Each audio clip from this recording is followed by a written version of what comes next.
Good afternoon, everyone. Good afternoon. Under the leadership of President Donald J. Trump, the rogue Iranian terrorist regime is being absolutely crushed. 47 years of tolerating and enabling the world's leading state sponsor of terrorism are over. Iran's murderous terrorist leaders are paying for their crimes against America, and they are paying in blood. Since 1979, the terrorist Iranian regime has actively and intentionally facilitated the killings of Americans.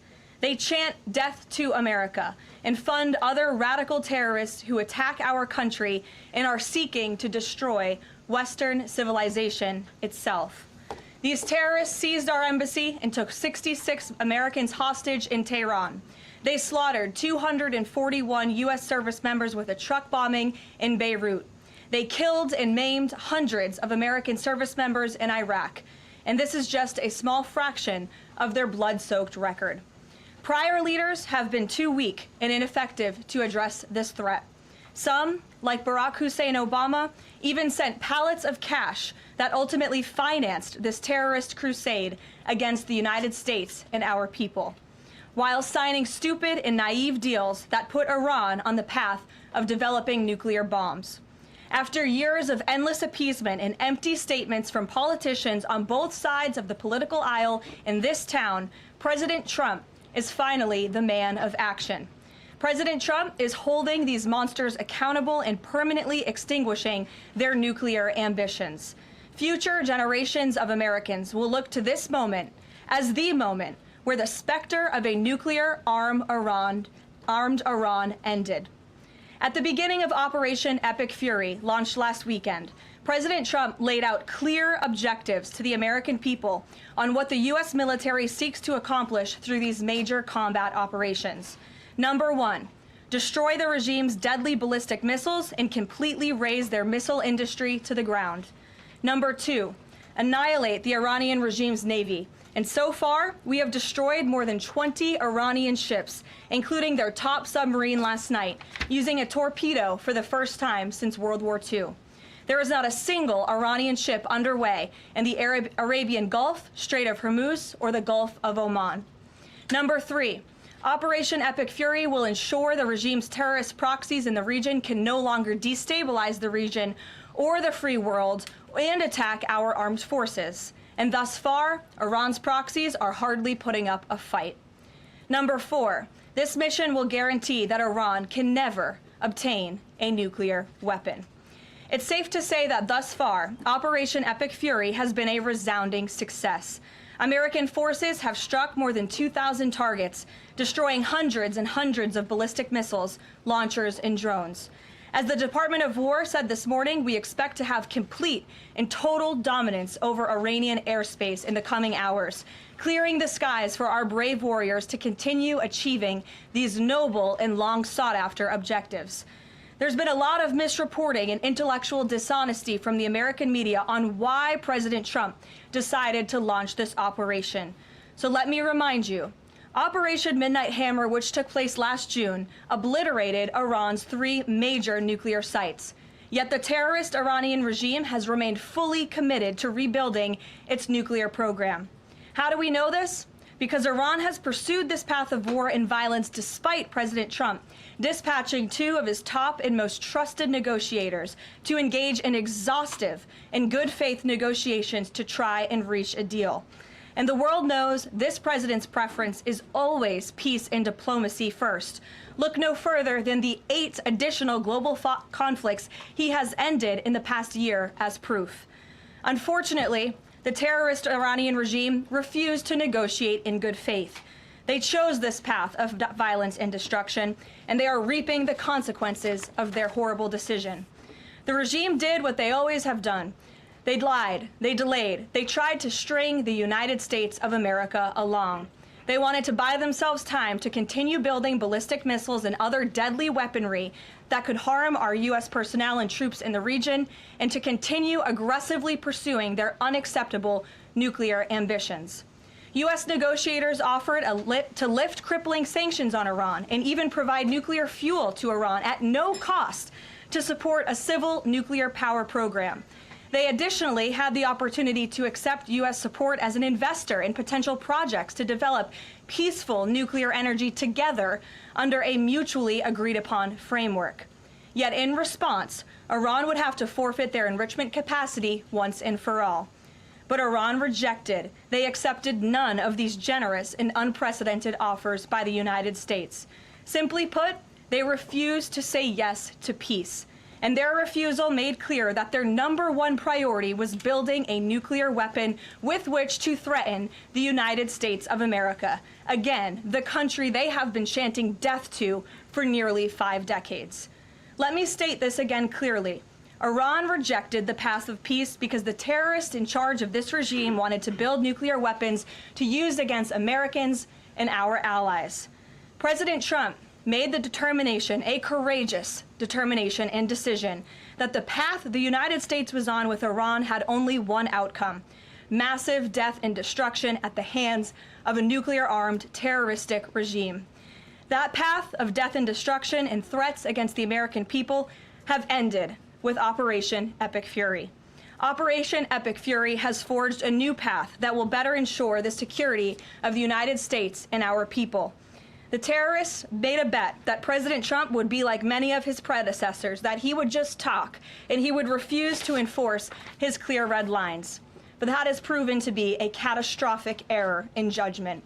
When President Trump makes a threat, and I have reiterated that threat many times from this podium to all of you over the past year, President Trump does not bluff. The president's words are backed up by the mightiest warriors in the world who possess the most sophisticated capabilities this world has ever known. 49 and counting of the most senior Iranian regime leaders, including the supreme leader, have already been wiped off the face of the earth. Make no mistake, killing these brutal terrorists is good for America and makes the world a much safer place. I want to also extend our prayers and condolences to the families of the 6 U.S. military service members who have been lost in Operation Epic Fury. These heroes represent the very best among us. They laid down their lives in defense of our country, and we will never forget their legacy or their sacrifice. As the president said, we grieve for these American patriots and their families as we continue the righteous mission for which they gave their lives. President Trump intends to attend the dignified transfer of these American heroes to stand in grief alongside their families. I understand the Department of War is working on scheduling this transfer, and we will provide updates at the appropriate time. Finally, the Trump administration is also doing everything within our power to protect Americans in harm's way. Since the launch of Operation Epic Fury, more than 17,500 Americans have safely returned home from the Middle East, with over 8,500 American citizens returning home to the United States just yesterday alone. If you are a U.S. citizen in the Middle East looking to return to the United States, the Secretary of State asks that you please register with the State Department at step.state.gov. The State Department will identify where you are and provide travel options directly to you. The administration is already rapidly chartering flights free of charge and booking commercial options, which we expect to become increasingly available as time goes on and the success of this mission further comes to fruition. I know the President and Secretary of State Rubio have been in touch as well with our allies in the region directly about this problem, making it clear that it is a priority of the United States of America to bring every American home. The Trump administration will not rest until every American is home safely and until the terrorist threat from Iran has been completely destroyed. With that, I'll take your questions. Eric, why don't you kick us off today? Thank you for being here. Thanks so much for having me. It's great to be here. As you mentioned, Iran's regime, its leadership has largely been decimated. Do we have a sense right now of who is actually calling the shots in Iran? And we're also hearing reports that the Supreme Leader's son may be named his successor. Do you have any more information about that? I just had a quick follow-up as well. Sure. We've seen those reports as well, of course, and this is something that our intelligence agencies are closely monitoring and looking at. The truth is, we'll have to wait and see. The president has said repeatedly that the objectives of Operation Epic Fury are the 4 military objectives that I laid out for you previously: to destroy Iran's navy, to destroy their ballistic missile capacity, to ensure their proxies in the region can no longer harm Americans, and to also ensure that they can never obtain a nuclear nuclear weapon. As for what comes next for Iran, the president has said, of course, it's a good thing for the United States to want freedom for the Iranian people, and ultimately we hope that freedom rests in their hands. Caroline, we see the Arab and Muslim nations coming under fire as well. President Trump's vision for the region has been to bring the Arab and Muslim nations to the table together, Abraham Accords, obviously, with Israel. If this regime topples, could we see a new day in the region and really a new Middle East come out of this when the dust settles? Well, the greatest deterrent to true and long-lasting peace in the Middle East has always been the rogue Iranian terrorist regime. And our Arab and Gulf partners in the nation admit that, as well as, of course, our close friend and ally Israel. We have seen all of the Arab partners in the region come together during this time on the phone with President Trump, many of them commending him for this bold and brave action to protect American troops and our bases in the region that are housed in many of these Arab and Gulf states. And I know that many of these regional partners are contributing their air defense capabilities as well. Jordan, Bahrain, Saudi Arabia, the UAE, Qatar, Kuwait, and the president continues to be engaged with all of them. Welcome. Garrett. Also have two, if you'll humor me. Axios, I think, was the first to report this morning this phone call between the president and Prime Minister Netanyahu, saying that Netanyahu had given the U.S. this information about where the Ayatollah would be and then he'd be with his deputies on Saturday. How important was that information in the president making the decision to strike where and when he did? I think it was important with respect to the timeline, but I think the president, prior to that phone call, had a good feeling that the Iranian regime was going to strike the United States assets and our personnel in the region. And the president was faced with a choice. Does the United States of America use our military and our capabilities to strike first, to take out this threat that has been threatening our country and our people for 47 years, or is he going to, as commander-in-chief, sit back and watch as the rogue Iranian regime attacks our people in the region? That's obviously an unacceptable decision. For the second choice there is unacceptable to the president, which is why he made this decision. As for where the Ayatollah was going to be, that obviously had an impact on the timeline of the operation, but not quite the president's decision in its entirety. And then on the way the public is viewing this, we were sitting here last week, I asked you if the president was going to make this a big part of the State of the Union, if he felt like he had to sell the possibility that he'd do strikes like this. We're now 5 days on. He hasn't done kind of the traditional speech to the nation part of it. Does the president believe the country supports the actions that he's taken so far in Iran? I think he does, and I think the president knows the country is smart enough to read past many of the fake news headlines produced by people in this room that this action was unjustifiable. Again, this is a rogue terrorist regime that has been threatening the United States, our allies, and our people for 47 years. And the American people are smart enough to know that. And they've also been smart enough to listen to the president himself, not just over the past year in this second term, but during his first term as president, and also for the past 40 years of his life. This is a president who has been remarkably consistent on this issue, that Iran can never obtain a nuclear weapon. And the president tried peace through diplomacy, exhaustively and extensively. He and his team gave it their best go, and the president ultimately came to the determination that peace was not a pursuable path. The Iranian regime, they want death, they want destruction, they want to kill Americans, and that's unacceptable to this president. It's intolerable to him as commander-in-chief. Jackie. Thank you, Caroline. Obviously seen the update from the State Department on the 17,500 Americans that have already come back, including some 8,000 just yesterday. There are still 6,000 that are looking to get out, as I understand it. And just in the context of what you just told Garrett about the president's decision on a timeline, if he had decided to do this strike before receiving, the specific intelligence about the meeting on Saturday, should there have been more done in advance of the strikes to try to get those Americans in the region resources and information to get home before day 3 of the war? There was many signs put out by the State Department, and I wish that everyone in this room would report on them. The Secretary of State issued level 4 travel advisories dating back to January for many of these countries in the region. On January 14th, the U.S. mission to Saudi Arabia advised personnel and Americans to exercise increased caution and limit non-essential travel to any military installations. On February 11th, 7th, the U.S. Department of State Consular Affairs shared a list of countries with level 4 do not travel advisories. You can't be much more clear than that. Do not travel to these following countries. On February 23rd, the U.S. Embassy in Lebanon ordered non-emergency government personnel and family members to leave Lebanon due to safety risks, and we helped them do that. On March 2nd, the State Department urged U.S. citizens to depart Lebanon immediately.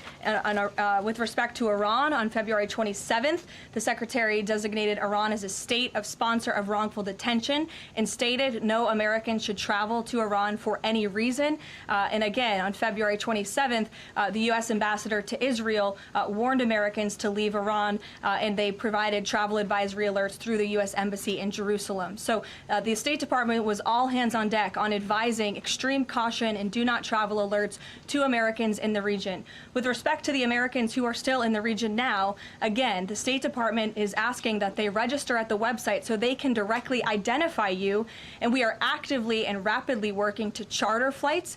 There is some commercial flights that are taking off intermittently from these countries, and we plan to get Americans on board as quickly as possible, again, free of charge to them. And we have some additional measures that I think will be announced in the coming days. Again, I can also reiterate from the President's perspective, this is something he's brought up directly with our allies and partners in the region, that we expect their help in getting Americans home, and we will do that, and we will not rest until every single American is returned home safely. Thank you. And then one follow-up just on how people might be experiencing this at home.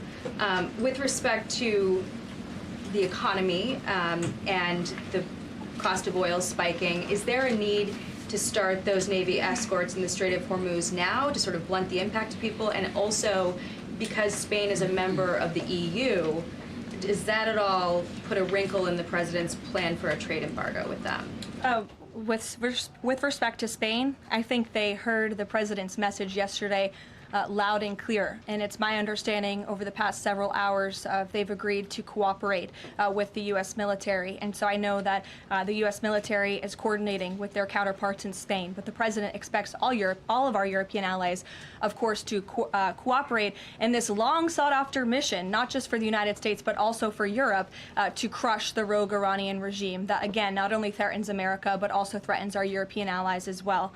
With respect to oil prices and the economy here at home, of course, this is something that Secretary Bessent, Secretary Wright, the National Economic Council of Energy, that is led by Secretary Burgum, has been long working on and well in advance. Yesterday, President Trump announced the U.S. Development Finance Corporation will provide political risk insurance at a very reasonable price for crude carriers and cargo ships operating in and around the Gulf. And as you pointed out, Jackie, the President said if necessary and when appropriate, the U.S. Navy will begin escorting tankers through the Strait of Hormuz. I think it speaks to why this action was so necessary, that ultimately the energy industry is going to benefit from the President's actions with respect to Iran, because Iran will no longer be controlling the Strait of Hormuz and restricting the free flow of energy, which, as you all know, controls 20% of the world's global oil supply. Sure. Thanks, Caroline. The President said yesterday there wasn't time to make evacuation plans because this all happened so quickly. Given how critical the President has been of the chaotic evacuation from Afghanistan by the last administration 5 years ago, why wasn't there more of a focus on evacuation plans from the Middle East that could have been at least put in place, ready to go before the strikes this weekend? Again, I just laid out for you that there have been plans in place and that the State Department has been very clear to the American people traveling within this region not to travel to these regions. We gave notices to leave immediately the countries where these Americans were within. And unlike the previous administration, we actually have a number. We actually have identified the number of people in the region who have requested help. We are in direct contact and engagement with them. And you have to keep in mind, there's a few thousand people who have requested assistance to come home in comparison to the millions who we understand are in the region. So we will help every single American who wants to come home if they're making that request of the State Department. But Americans who called the State Department hotline as recently as last night were being told, we can't help you, you have to make your own plans. Well, the line was updated, and I expect every single person in this room to report on that accurately, so that information can be relayed appropriately to your audiences and to the American people. I think as journalists, you all have a responsibility to let them know that the line has been updated accordingly with the proper guidance, because I saw many people in this room very quick to do selfie videos with the line yesterday, but not so quick to report on the corrected message today. So that is something the administration quickly worked to address, and we have fixed that problem. However, we're also pointing to people to the website, again, to register so that we know exactly where you are. So when there are commercial flights moving into that area, when there are chartered flights moving into that area, we can get Americans on planes as quickly as Do you possible. have any details on how many charter flights have been able to get out of the region so far with Americans on board? I don't have an exact count for you, but I know that we're working on chartering many flights. As soon as we were doing it yesterday, we're doing it again today. And you should not expect us to detail exactly when these flights are taking off for obvious reasons. The Iranians have shown that they are not going to hesitate to target civilians in the region, which is completely intolerable. But for safety and security reasons, we're not going to be broadcasting when flights full of Americans are going to be taking off, obviously. Danny. At the top there, you said that the Iranian regime is being absolutely crushed. Can you explicitly say then whether or not regime change is a goal of President Trump's operation? The goals of this operation have been made very clear, Danny, and the president has said them in his speech when he launched this operation and released that video in the middle of the night to all of you and to the world. The stated military objectives of Operation Epic Fury are as follows: eliminate Iran's ballistic missile threat, destroy their naval capability, disrupt missile and drone production infrastructure, sever their pathway and end their pathway to nuclear weapons. And I can report, as you all saw from the Pentagon today, that thus far this operation has been remarkably successful. Again, we're moving towards complete and total control of Iranian airspace. We have continuous 24/7 strike operations ongoing. We've had more than 2,000 targets that have been struck. Nearly 2,000 munitions have been employed. The first 24 hours of this campaign were described nearly as twice the scale of the 2003 shock and awe campaign. And we've seen that the enemy, the Iranian rogue regime, their retaliatory strikes against the United States and the threat reduction has reduced significantly. If you look at the Iranian ballistic missile launches, they're down 86% from day one levels. So while the United States military continues to increase its complete dominance over this rogue regime, they are weakening day by day. Regime change is not a phrase that you would want to use. Again, Operation Epic Fury, I just detailed the goals and objectives of this very quickly. But obviously, as the president has said numerous times, do we want to see Iran being led by a rogue terrorist regime? No, of course not. So any day the United States of America is taking out a terrorist is a good day for our country and a good day for our people.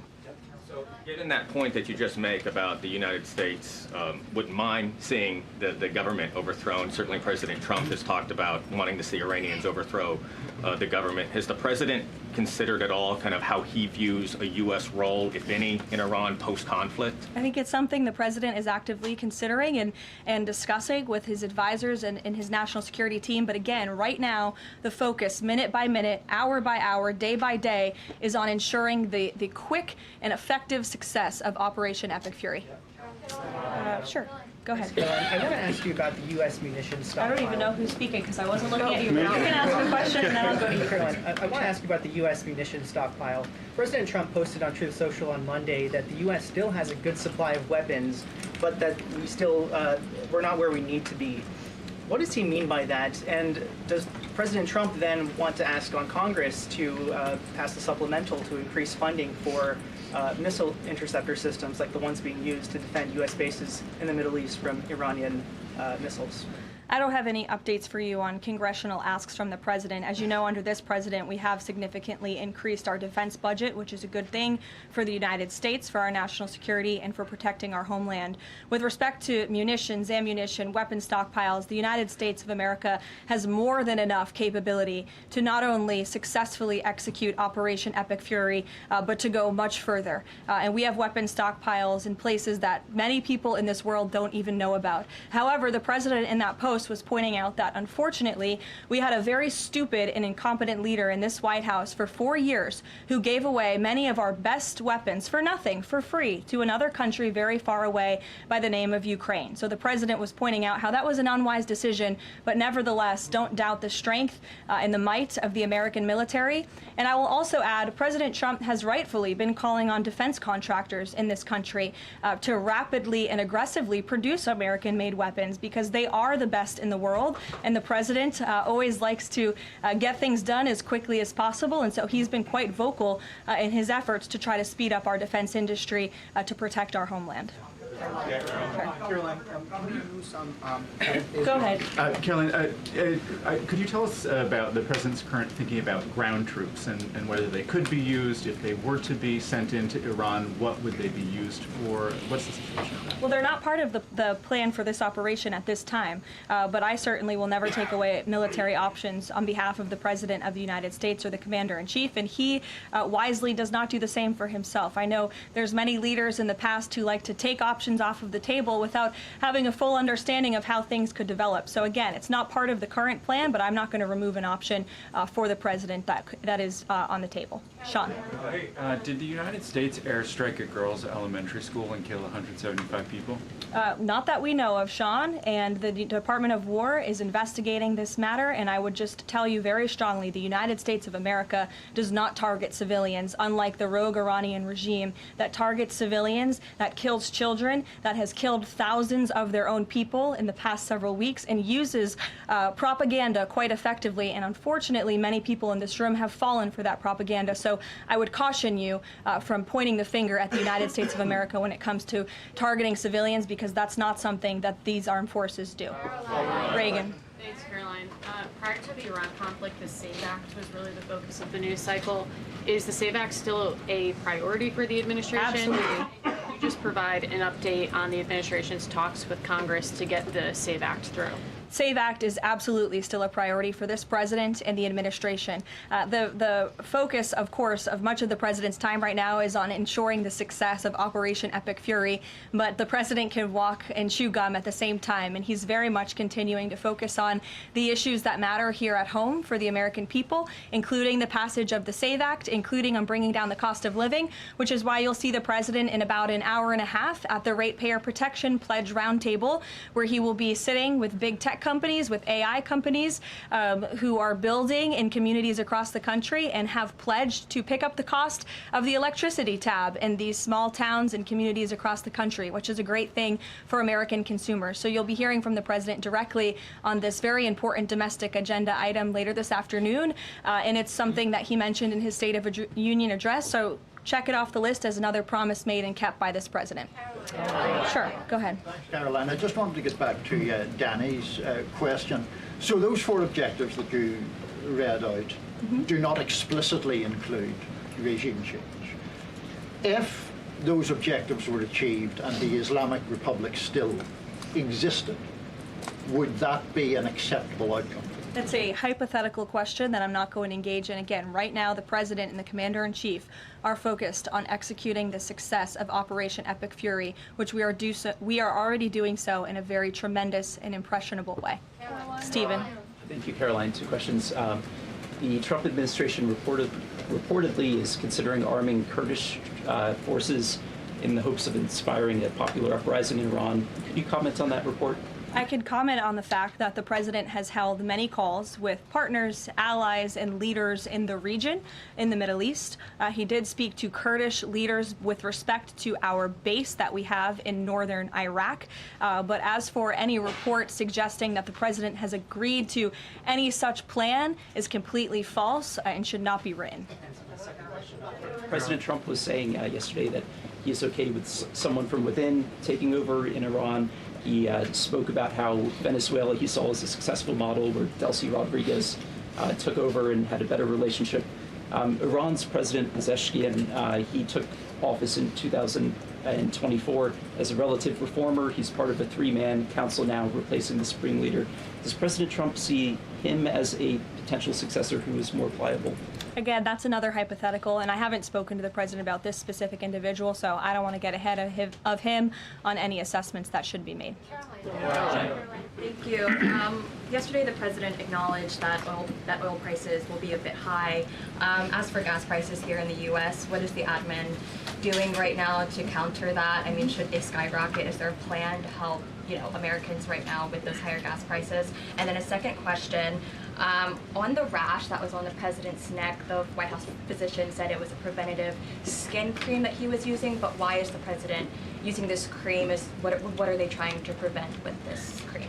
To your second question, I don't have anything additional to add to the physician statement that we provided to all of you on those questions, but I know the statement said that the redness on the neck will dissipate within the next couple of weeks.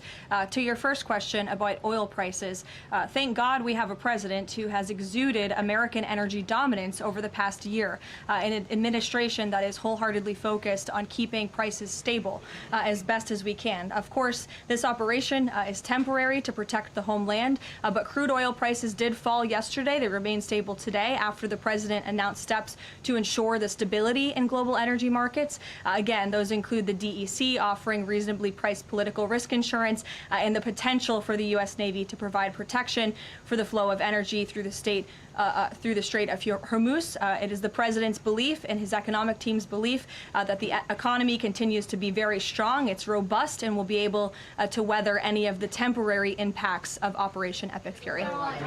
John. Thanks a lot, Caroline. Just to follow up to that, the timeline for making the Strait of Hormuz safe for oil tankers to transport their oil through the strait, what is that timeline, and what can the president do to speed up that timeline? I don't want to commit to a timeline, but certainly it's something that is being calculated actively by both the Department of War and the Department of Energy. They're working very closely. Both secretaries are in all of the briefings on this subject with the president, and this is, again, something they're monitoring, and if and when necessary, the United States Navy will provide assistance to escort oil tankers through the strait. Sure, in the blue. Thank you, Caroline. You're not in blue, Andrew. Go ahead. Yeah, thank you. Well, I guess you are, sort of. I'll go to you after. You had mentioned about the commercial aircraft being used for the evacuations. What about the use of military aircraft? Would that happen in conjunction with that or subsequent to? That is something that is definitely underway, and of course we're going to use that in conjunction. We want as many planes, whether they're chartered, commercial, or military, taking Americans out of the Middle East and returning them safely home. So yes. Andrew, go ahead. You're welcome. At the top of the briefing, you listed a long list of grievances against the Iranian government, going back to the takeover of the embassy in '79, barracks bombing in the 80s, etc. But no one from the administration has laid out the imminent threat that was supposed to be taken care of by this. And the rationales offered by, say, Secretary Rubio, the President's National Security Advisor, said that the threat was retaliation against American interests from Iran after Israeli strikes. The president says it was his own feeling that Iran was going to attack. Why is it that across the administration you can't say what the imminent threat against the United States was that required us to launch this? And also, Prime Minister Starmer told Parliament today that his reason that he didn't allow the use of British bases was that he was not satisfied that there was a lawful basis and a viable, thought-through plan. Was there an attempt to provide the UK government with a legal basis for these strikes and a viable, thought-through plan? To the first question, I completely reject the premise of your question. You have had the President of the United States, the Secretary of War, the Chairman of the Joint Chiefs, the Vice President of the United States, the Secretary of State, and now I am out here today to explain to you exactly what led the President to make the decision to launch Operation Epic Fury. And President Trump does not make these decisions in a vacuum. This decision to launch this operation was based on a cumulative effect of various direct threats that Iran posed posed to the United States of America, and the president's feeling based on fact that Iran does pose an imminent and direct threat to the United States of America, based on the fact that they are the world's leading state sponsor of terrorism, based on the fact that they were rapidly and aggressively building up their ballistic missile program to give themselves immunity within their country alongside their navy, so that inside their country they could continue to create nuclear weapons and nuclear bombs, which would of course pose a risk to Americans in the region and even Americans one day here at home. And then another point on this is the president found that through these extensive, exhaustive, failed negotiations with Iran, that they were hell-bent on death and destruction. So again, the president was not going to be just another president on a very long list who sat back and stood by and passed the buck of this direct threat to the next administration. The president had a feeling, again, based on fact, that Iran was going to strike the United States, was going to strike our assets in the region, and he made a determination to launch Operation Epic Fury based on all of those reasons. And I would like the media to actually report on all of them, rather than just picking sound bites from one person in this administration and saying, oh, they're contradicting the other person. No, again, these decisions are not made in a vacuum. They are made by the president's feeling that Iran was going to strike the United States and our assets in the region, and he was not going to sit back and watch that happen. The determination was made that the president was going to strike first alongside Israel, and that has obviously been proven to be the right decision and an effective one at that. Libby, go ahead. Thank you, Caroline. A two-part question for you here. First, has the president spoken with the family members of those U.S. service members that were killed? Second, given what you've outlined throughout this entire briefing, I mean, the United States has sunk a bunch of Navy ships. We've hit all of these targets. What can Americans expect the goal to be moving forward now that the U.S. has accomplished all of this? What is victory, given we've even taken out Iran's supreme leader? That was an explicit goal. Again, victory will be determined by the commander-in-chief once the goals and the objectives that we have repeatedly laid out are fully realized. Again, we just, in the next few hours, will be achieving that dominance over the skies, which means the United States military will be raining missiles and weapons down on Iran to hit these specific targets that have been identified as crucial to take out by the Department of War.